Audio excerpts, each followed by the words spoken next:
নমস্কার বন্ধুরা, আমার চ্যানেলে আসার জন্য অসংখ্য ধন্যবাদ। বড়দের প্রণাম আর ছোটদের ভালোবাসা নিয়ে আজকের ভিডিওটা শুরু করছি। চলো, প্রথমেই কয়েক পিস মাছ নিয়েছি। পোনা মাছ নিয়েছি, যেটা টাটকা পোনা মাছ। তার মধ্যে নুন, হলুদ আর 2 চামচ মতো সর্ষের তেল দিয়ে ভালো করে এটাকে আমি মেখে রাখবো। তো চলো ভালো করে মেখে নিই মাছটা।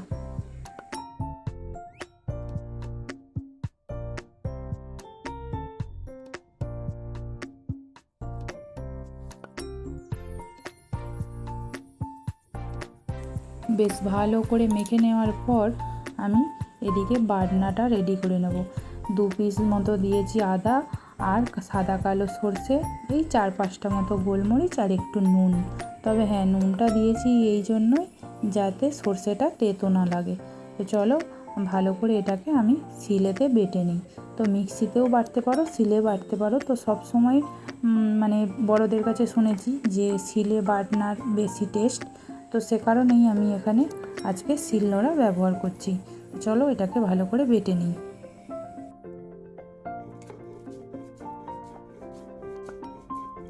এবার এটাকে বেটে তুলে নিয়ে বেশ খানিকটা পোস্ত দিয়ে দিয়েছি, জেকের পোস্ত, জেকে কোম্পানি। সেই পোস্তটা আমি ভালো করে এখানে মসৃণ করে পেস্ট করে নেবো, শিলে বেটে নেবো আর কি। তো চলো এটাকেও আমি বেটে গুছিয়ে নিই। এরপরে একটা কড়াই বসিয়ে দিয়েছি। কড়াইতে বেশ খানিকটা সর্ষের তেল দিয়ে আমি যে মাছগুলো হলুদ নুন তেল মাখিয়ে রেখেছিলাম, সেই মাছগুলো লাল লাল করে ভেজে তুলে নেব। তো চলো তুলে নিই মাছগুলো। এবার বাকি যে তেলটা ছিল সেই তেলটাতে আমি আলু কেটে রেখেছিলাম এরকম সাইজ করে, নুন আর হলুদ দিয়ে ভালো করে লাল লাল করে আলুটাকেও ভেজে নিই। চলো,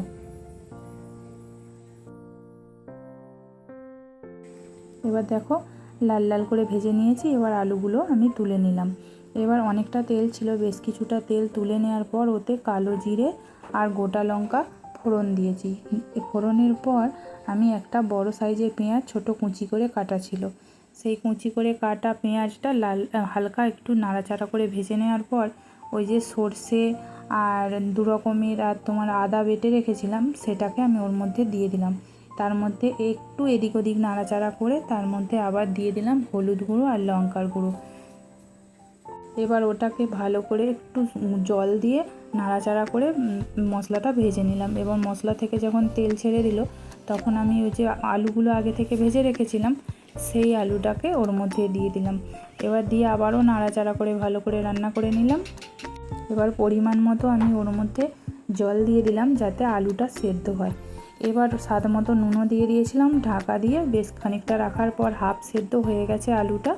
এবার আমি ওর মধ্যে দিয়ে দিলাম কিছু ডুমো ডুমো করে টমেটো কেটে রেখেছিলাম একটা, সেই টমেটোটা ওর মধ্যে দিয়ে দিলাম। দেওয়ার পরে আবার মাছগুলো ওর মধ্যে দিয়ে আবারও ঢাকা দিয়ে বেশ কিছুক্ষণ রান্না করব। এবার দেখো একটু হালকা হাতে নাড়াচাড়া করে দিলাম ঢাকনা খুলে। এবার ওই যে পোস্তটা বেটে রেখেছিলাম পোস্তটা আমি ওর মধ্যে দিয়ে দেবো। দিয়ে পোস্তটা দেওয়ার পর আবারও আমি হালকা হাতে নাড়াচাড়া করে রান্না করে নেব। তারপরে আবারও বেশ কিছুক্ষণ একটু অপেক্ষা করব। অপেক্ষা করার পর তারপরে আবারও আমি এবার নামিয়ে নেব। গ্রেভিটা এবার গাঢ় মতো হয়ে এসেছে, এবার আমি এই পর্যায়ে নামিয়ে নেব। তো চলো একটা পাত্রে নামিয়ে নিয়েছি। এবার দেখো দেখতে কত সুন্দর হয়েছে। তবে সবাইকেই আমি, যারাই ভিডিওটা দেখবে তাদেরকে বলতে চাই একবার বাড়িতে বানিয়ে বাড়ির লোককে খাইয়ে দেখো, নাম সত্যিই করবে। মাছের তো অনেক রকম রেসিপি খেয়েছো, তো এই রকম একটা রেসিপি বানিয়ে মাছ পোস্ত খেয়ে দেখো। এত অল্প সময় লাগে আর খেতেও দারুণ। তবে চলো ভিডিওটা যদি ভালো লেগে থাকে অবশ্যই লাইক করো আর কমেন্ট করো। আর আবার দেখা হবে আর একটা ভিডিওতে। সবাই ভালো থেকো, সুস্থ থেকো, টাটা।